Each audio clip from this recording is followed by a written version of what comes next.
Samsuthu hlanganani ngoba uma singahlangene abelungu bayosibusa njalo.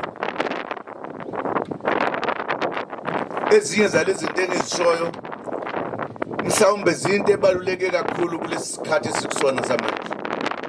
Uma sithi sindle emnyama sihlanganani indle emnyama sikuthathaphi lokho? Sisho ngoba konakelephi? Ngokuhamba kwesikhathi baningi ke abangena behola ngemva kuba seyihlangene South Africa seyonke. Lo mbutho iANC yakhula kwakuyiwo wodwa olwela inkululeko, wayengekho eminye imbutho. Umuntu omnyama wayehlangene. Ngokuhamba kwesikhathi izitha zethu ngoba zazingafuni ukuthi sihlangane, kwafika lapho khona bathi no, kungcono umuntu omnyama acindezelwe impela. Ngokuhamba kwesikhathi ngoba isizwe sihlangene, kwafika lapho khona bafuna ukusihlakaza. Isizwe sisonga sihlakazeki kahle hle, kodwa kungahlakazeka ngoba lo mbutho uyahlupha. Kwafika lapho khona bathi ke hayi, ngcono sifaka umoya kwabanye abantu bengeke ke ngene imininingwane emikhulu ngoba lokhu ukwendlalela ukuthi yini sithathe lesinqumo sithathe manje. Iqembu lokuqala laphuma ku-ANC iqembu okulalibizwa kuthiwa yi-PAC. Isizathu nje sokuthi izitha zasihlukanisa phakathi zathi laba amakomanisi basho wonke kamanga ngalokho. Phumani la yaphuma i-PAC kwakungelokuqala iqembu lapho. Ngemva kwalokho babona ukuthi ayilungi lento, base bethatha isinqumo ukuthi iANC lo ngoba umbutho wesizwe yona wonke umuntu abhekele kuyo, ngcono ukuthi iqedwe ingabibikho. Yayisivalwa umlomo ababephethe ngalonkathi sekuphethe amabhunu ukuthi thulani ningakhulumi, ngoba khuluma nje ngendaba yenkululeko zoboshwa yavalwa ngqi. Babe kwenzelani ke lokho? Okunye kwezizathu zokuthi kuvalwe umlomo we-ANC kwakuwukuthi iANC le umbutho wamakhosi. Amakhosi anamandla, aphethe abantu, aphethe izwe. Kufanele ukuthi lo mbutho uhlukaniswe namakhosi. Kwathiwa nje uma uke wathi u-ANC ngelikilanga uyaboshwa, ungavalelwa ngisho iminyaka emihlanu uma kusho ukuthi wone kakhulu. Kulapho ke okwaqala khona ukuthi kususwe amakhosi ku-ANC owayeyinhlangano eyodwa ngalonkathi obese zimbili nge-PAC, kodwa yayisusa amakhosi ukuze lo mbutho ufe. Ngoba amakhosi ngalonkathi siyazi sonke ayephethwe o-magistrate, imantshi namajaji. Amakhosi azokhumbula okanye abakithi bazokhumbula ukuthi amakhosi ayiripota inkantolo kwase kuyona enkulu manje ephethe amakhosi. Amanye amagama sebeshintshe isimo sokuthi amakhosi ungabi wona aphethe izwe, bathi phatha nje le ndawana yakho iphethe, kodwa ekugcineni uphethwe uhulumeni. Bawukhumbula abadala ukuthi inkosi mayihlangana nomantshi egibela ihashi noma imoto, kwafanele iphume emeceleni nendlela ikhiphe isigqoko isipaqazi inkosi, kodwa kuyiyona inkosi. Sekushintshe omantshi sebengamakhosi. inkosi sokufanele ukuthi inkosi imantshini ngasho ukuthi inkosi enkosini kwehlisa kwesithunzi somuntu omnyama lokho futhi okwakwenziwa kuleyo. Uma-ke sithulisiwe i-ANC kwacaca ukuthi kunzima manje sizoyilela kanjani inkululeko ngoba umthetho wamabhunu usuvale umlomo i-ANC. Kulapho-ke lapho khona okwahlala amadoda axoxa ukuthi makunje sizokwenza njani na. Zimbalwa-ke izinto ezenzeka ngenhlanhla sasesizelwe-ke thina sasesikhona siyalisazi-ke leso sigigaba. I-ANC yathi ngeke ivunyelwe ukuthi ithuliswe abelungu, izoshona ngaphansi komhlaba iyosebenza khona lokhu abathi underground, iyoze uwise lo mbuso. Yayisimemeza ukuthi amalungu e-ANC lapha akhona awavule inhlangano yomphakathi emphakathi, bayibiza-ke ngesilungu ngaleso sikhathi bethi civic organization, bazokutolikela abantwana. Civic organization kusho ukuthi umbutho wabantu lowo, hhayi nje wepolitics only, ngoba babethi akufanele ukuthi abantu bayekiswe ukulwela amalungelo abo, ngoba noma imaphi la sikhona asinawo amalungelo amahle. Kanye nokuthi i-ANC ishona underground, bahlala-ke bexoxa ukuthi sizokwenza njani ngoba nakho sebesixakile. I-ANC manje bayivala umlomo, kodwa sifuna ukuthi i-ANC iphele ngoba umbutho wabantu lo. Kulapho-ke abaxoxa khona ngokuthi kufanele ukuthi lapha ngaphansi komhlaba sixoxe usakhane. Insizwa ezimbili-ke ezomkantshubomvu, ubaba umholi uWalter Sisulu nobaba umholi uMandela, lapha baxoxa khona udaba lokuthi sengathi isikhathi sokuthi silwe manje nabelungu sifikile, kuchitheka igazi okungcono. Kulapho-ke abaholi ababehlangana eqasheni ngaphansi komhlaba baxoxa khona udaba ukuthi sizokwenza kanjani lokho. Bavunyelwana ukuthi kufanele kube khona umbutho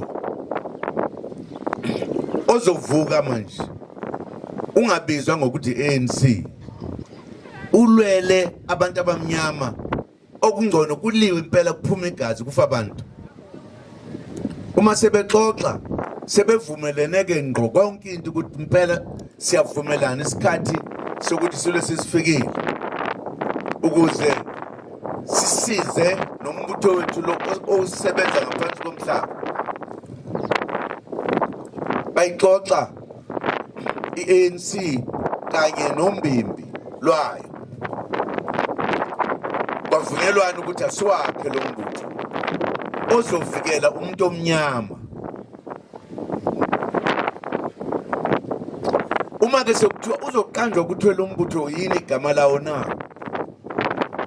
ngaleyo nkathi umuntu owayemongameli we-ANC kwakuyinkosi u-Albert Luthuli. Yena-ke wathi ake ngichaze ukuthi nginambono muni mina na. Wathi le kwelakithi uma kufika isimo esinje abantu bexabana sekuthiwa manje akuliwe, kunendlela esenza ngayo izinto thina kwelakithi. Uma abantu bebabili balwa ngeinduku, phathi hawu lakhe ngala nomsila nehawu nobhoko ngala, aphathi induku ngala, balwe noma insizwa mhlambe zibizana udede. Ithi-ke lezwayo ukuthi ziyangena induku kuyona inendlela ekhuluma ngayo kulokuthi asime wethu sungishayile, ithi khuma. uma lo ekhuluma iyaluzwa lolu limi ngokomthetho. Uma ngithi khum kufanele ukuthi asime baba sekwanele. Uma ususho njalo ke usho uthule iyaphela leyo nto kufanele nihlukane. Kodwa kuyenzeka ukuthi omunye mhlambe ufuna ukukushaya impela noma usuthe khum suka sephula umthetho ke ukwela kithi kufanele umshiwe ekhaya uma ekulandela aza kufika esangweni elandela wena usunelungelo ke manje lokungayisebenzisa induku ngoba phela usozokuhlasela ekhaya. Usunelungelo lokusuka umthula umkhonto wakho ungabisamshaya umgwazi.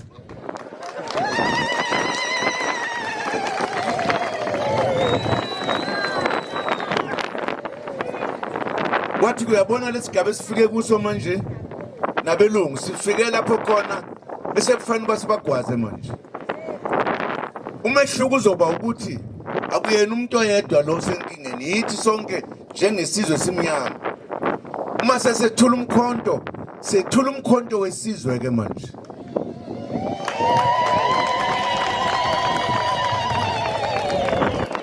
Wayesethu uyabona ke ngicabanga ukuthi lenhlangano ngoba manje izolamulela thina asiqambeni sithi umkhonto wesizwe.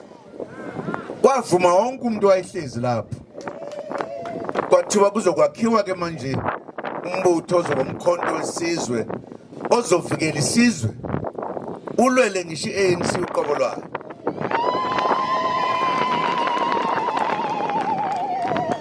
Bavumela uqhamuka lapho umkhonto wesizwe. Akuyona into lesicabanga nje ukuthi igama elimnandi leli ukuthi linomlando wabaholi bethu abathatha isinqumo ngenkathi bebona ukuthi iANC iphoswa odongeni. Ingakho nje namhlanje sithe nansi iANC sibulawa abafowethu ke manje. Laba bakithi sizothini ngoba iANC yakhiwa abaholi bethu abadala benobuhlakani obuyisimanga. Yathuma amabhunu befuna ukuyibhena ukuthi ingabi sabakhona.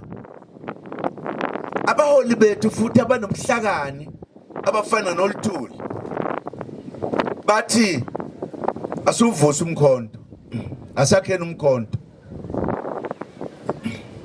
Kusho ukuthi nathi mase kufike kanje njengoba ibulawa leyayibhenwa amabhunu leyibulawa abakithi kuthi ngoba sebeyabulala abakithi asivikele manje sivikele nesizwe ngokuvusa umkhonto wesizwe.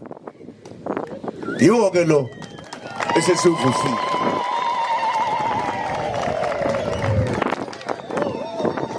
Ngoba amabhunu ayengasilaleli masikhuluma. Abaholi bethu namhlanje abasilaleli uma sikhuluma. Abasasihloniphi. Sebeyiphethe nje yibo bodwa nje ongqongqoshe. Ingakho sithe ukuvikela isizwe simnyama. Sivikela nalombutho okhokho bethu. Kufanele sivuse umkhonto wesizwe. Asidukile. Sihamba ngendlela ehamba amaqhawe kithi. Asifunanga ukwakhe elinye iqembu elingaziwa nje ngoba abelungu ngenxa yokusesaba ukuthi ngoba sibaningi uma singavota kanye siyowina sonke isikhathi. Ingakho bebeka imali eceleni bethenga abanye bethu ukuthi bakhe amanye amaqembu ukuze amaqembu abe maningi. Uma sivota thina awethu amavoti ahlakazeke phakathi bona babe maningi.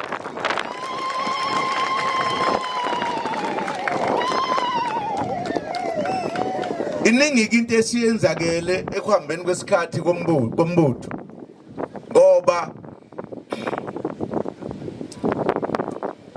abantu abaningi okanye nathi uqobo ngenkathi iANC isiyeka ukuthi ibheniwe sokuthiwa isingaba semthethweni sekuzoqala ukukhulunywa kunezinye izinto esayikhohlwa ngoba isikhathi sasesihambile.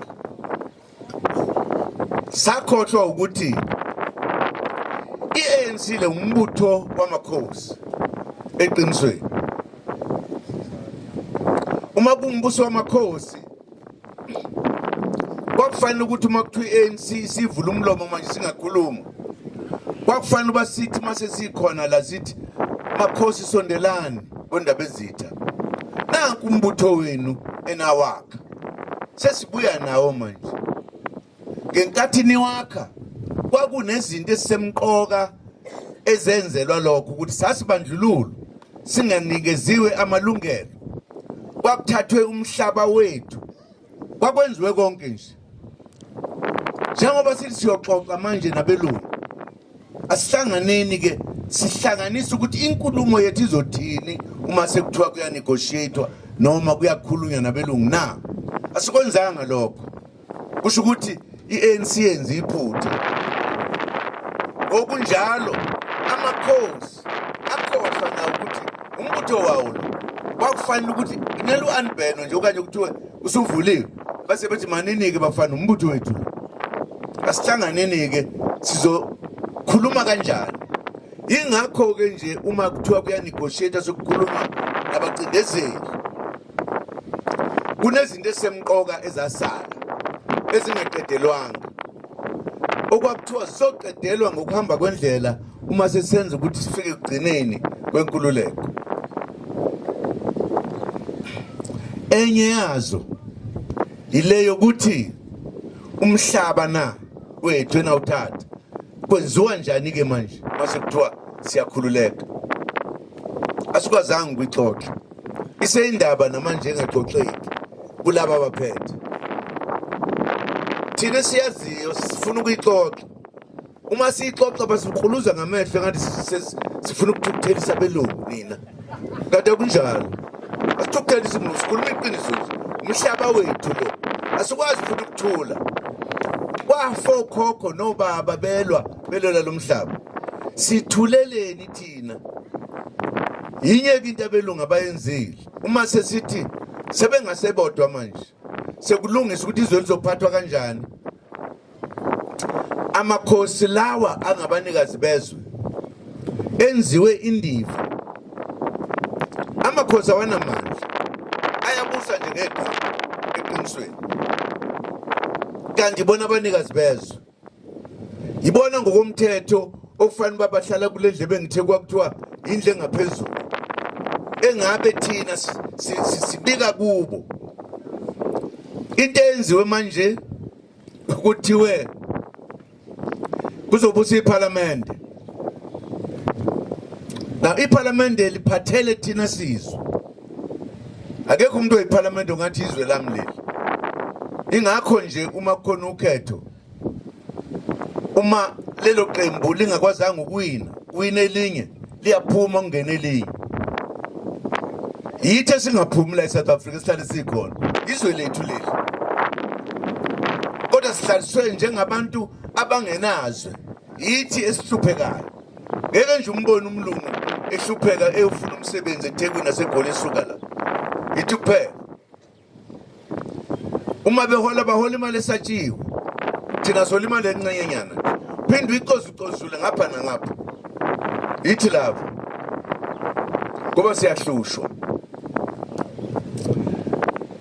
Ngenkathi ke kufikwa la sasicabanga ukuthi iParliament nathi sonke sesiwinile ngombutho wethu sizozilungisa ke lezi zinto, kodwa sengathi azilungiswa.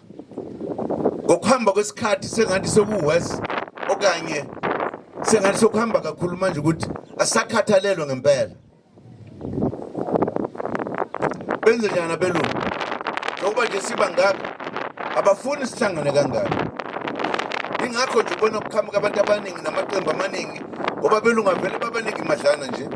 Bathi yenza iqembu lakho, abe neqembu lakhe, abone ukuthi useyinto enkulu ke lamhlabeni. Asakukhumbuli lokhu ukuthi thina sizwe simnyama sathathelwa izwe. Ithina kodwa sihlupheka ezweni lethu ukudlula ifiki. Asisho ukuthi sifuna ukubaxosha belungu nabanye, no. kodwa sifuna ukuthi siphathe ezweni lethu, sizizwe ukuthi siphethe, kungabi thina esihlala emkhukhwini. Njengoba sihlala emkhukhwini nje lezindlu ezenziwa kancane ngelokuzana ngamasaka nangelokuzana, akekho umlungu ohlala lapha yena. Kodwa bokufika la yithi thina mthetho ukuzimilela esihlala lapha, asikwazi ukuthula ngalokho. Ingakho nje sithi ngeke kwenzeke lokho.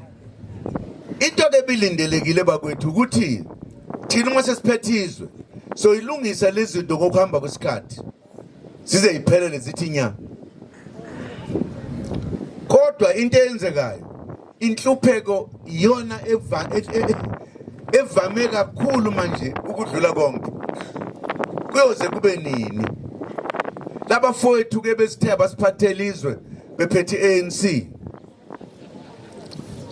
Kuqale nje ngicabanga ukuthi isiphele iminyaka emihlanu mhlambe kuyosithupha manje, usephele yaza isithupha. Sisenkingeni. Ayikho into abayenzayo abayenzela thina labaholi bethu abasiholayo namhlanje. Ayikho.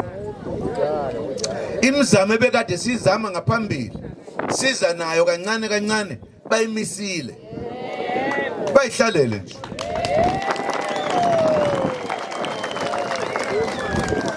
Mawuthi ukhuluma nabo bakwenza enye into nje, bakushaba kubhekisele bakubhekisele ho nayindaba bo. Kanti kuyoze kube nini? Ngokuhamba kwesikhathi kweke kwakhona isikhathi lapha abantu ababebona ngathi hayi engathi liyabuyizwe nokho kukhona umncanyana ukubonakalayo. Manje konke kubuyiselwe emuva.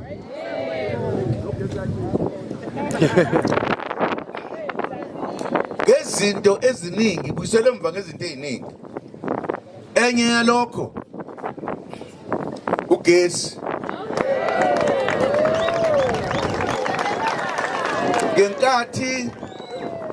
Ngenkathi nginikezwe ithuba lokuthi ke ngiliphathe lelizwe kancane ngoba ngake ngathi kuliphatha.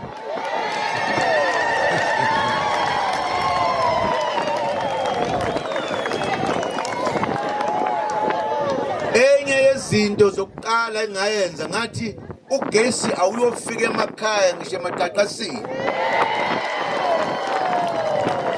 Abanye balaba abaphetheyo babe ngiphikise bethi ugesi mncane awukho. Ngathi ngeke kube mncane makufune kuye ebantwini, kube mningi mawuhleze belungwini. Awuye njengoba sesinawo nje.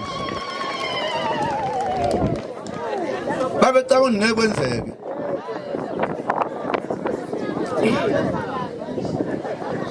Ngemva kwalokho ngisekhona sengiphakathi nendawo sengizohamba. Angiqedanga ke ngakhishwa ngakaqedi. Akuyona indaba embi ke leyo. Vele uyakhisha umuntu noma kunjani. Anginandaba nakho. Wakhona abantu abasebenza ugesi ngoba befuna ukwenza amabhizinisi abo. Kwase kuqala lokucimicimi. Iselapha ya. Ngabuka ukuthi uqhamuka phi ngabonanga umthombo. Ilaba abenza ibhizinisi bathi awangasetshenziswa amalahle, asisetshenziswa udiesel. Waqala ucimicimi. Ngama ngenyawo. Ngawuqeda nya. Wakhanya futhi. Ngamemezela futhi ukuthi ngeke uphinde ucime. Ngiyabona ukuthi enye izathu yabangela ukuthi kuthiwe phuma ndoda kungakakushi. Babefuna ukubuyela ukubuyisa lokucimicimi. Ngoba nganele ngahamba nje waqala. Kusho ukuthi esase sikuzuzile. Sibona ukuthi nathi inkululeko sekuyakhanya nasemakhaya. Laba bakithi ikakhulu bacima futhi cimicimi. Kufuneka sihlupheke sibuyele emuva ngokuningi. Ngisho umbutho uqobo lwawo lo ngithi umbutho wamaqhawe ayewakhile bawushintsha. Umbutho ukade bahlonipha abantu, uhlonipha ngisho amalungu awo. Uma kukhuluma ibranch noma ngabe ikhuluma babewuzo bakulungise lokho. Manje noma ungakhuluma usuku nemini bakubuka nje. Badlulele phambili benza bakwenzayo. indlela owenziwa ngayo ile esixakile besikade sinenhlonipho enkulu thina phakathi kwethu amalungu for an example National Executive Committee likhulu ka-ANC uma kuyiwa engqungqutheleni bebe bababili babe bathatha abantu okuthiwa babanga lesasikhundla namhlanje ukusukela ngalowa nyaka lapho kwangena khona lo president ophetheyo abantu ababefuna lesikhundla sokuba president babe u7 sebebonke belwe lesikhundla esisodwa esilapha phezulu